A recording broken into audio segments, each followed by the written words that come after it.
మరో శ్వేతపత్రం విడుదల చేయడానికి సిద్ధమైంది ఏపీ ప్రభుత్వం. ఇప్పటికే 3 అంశాలపై శ్వేతపత్రం రిలీజ్ చేసిన సర్కార్ ఇవాళ 4వ వైట్ పేపర్ ను రిలీజ్ చేయబోతోంది. అమరావతి, పోలవరం, విద్యుత్పై ఇప్పటికే శ్వేతపత్రాలు విడుదల చేసింది ఏపీ ప్రభుత్వం. ఇవాళ గత ప్రభుత్వ హయాంలో జరిగిన భూదందాలు, సహజ వనరుల దోపిడీపై వైట్ పేపర్ రిలీజ్ చేయబోతోంది. సీఎం చంద్రబాబు మధ్యాహ్నం 3 గంటలకు శ్వేతపత్రం విడుదల చేయబోతున్నారు. ఇప్పటికే భూదందాలు, సహజ వనరుల దోపిడీపై పూర్తి సమాచారం తెప్పించుకున్నారు సీఎం చంద్రబాబు.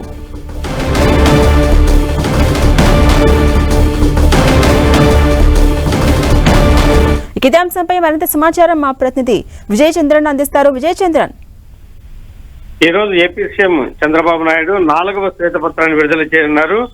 జగన్ ప్రభుత్వంలో ఏవైతే గనక ఆరోపణలు చంద్రబాబు నాయుడు చేస్తున్నాడో, భూదందాలు, సహజ వనరుల దోపిడీకి సంబంధించినటువంటి ఆరోపణలు ఏవైతే ఉన్నాయో వాటికి సంబంధించినటువంటి వాటి మీద ఆయన ఈ రోజు శ్వేతపత్రం విడుదల చేయనున్నాడు. జగన్మోహన్ రెడ్డి పాలనలో ఎక్కువ శాతము భూములు దందాకు గురయ్యాయని చెప్పేసి ప్రభుత్వ భూములను అమ్ముకునే ప్రయత్నం చేశారు. అంతేకాకుండా తద్వారా సొమ్ము చేసుకునే యత్నం కూడా చేసింది ప్రభుత్వం. వీటితో పాటు పలువురు ప్రైవేటు వ్యక్తులకు చెందినటువంటి భూములు కూడా దందా చేయడం జరిగింది. అంతేకాకుండా సహజ వనరులు అంటే కనుక గన్లకు సంబంధించి అయితేనేమి, తర్వాత ఇసుక, ఇటువంటి ఏవైతే ఉన్నాయో ఈ కంకర అలాంటివి ఏవైతే ఉన్నాయో వాటికి సంబంధించినటువంటి పెద్ద ఎత్తున దందాకు పాల్పడింది. తద్వారా పెద్ద ఎత్తున కమిషన్లు తీసుకోవడం జరిగింది. అక్రమాలకు నిలయంగా ఈ శాఖలు మారిపోయాయని చెప్పేసి చంద్రబాబు నాయుడు ఆరోపిస్తున్నారు. ఎందుకంటే రెవెన్యూ అధికంగా తెచ్చేటువంటి శాఖలు ఏవైతే ఉన్నాయంటే కనుక అవి భూగర్భ గనుల శాఖ అని చెప్పొచ్చు.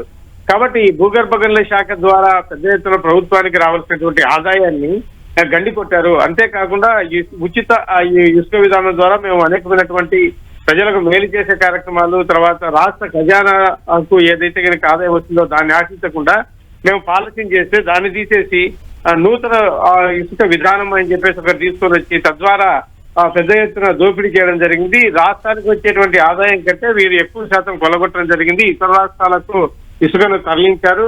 తద్వారా పెద్ద ఎత్తున మాఫియా జరిగిందని చెప్పేసి చంద్రబాబు నాయుడు మొదటి నుంచి ఆరోపణలు చేస్తున్న నేపథ్యం. కాబట్టి దీనికి సంబంధించినటువంటి ఇసుక విధానంతో పాటు అప్పట్లో ఉన్నటువంటి భూగర్భ గనుల శాఖ చెందినటువంటి ఏవైతే ఆరోపణలు ఉన్నాయో వాటన్నిటి మీద ఈరోజు శ్వేతపత్రం విడుదల చేయనున్నారు. Right, thank you Vijay Chandran.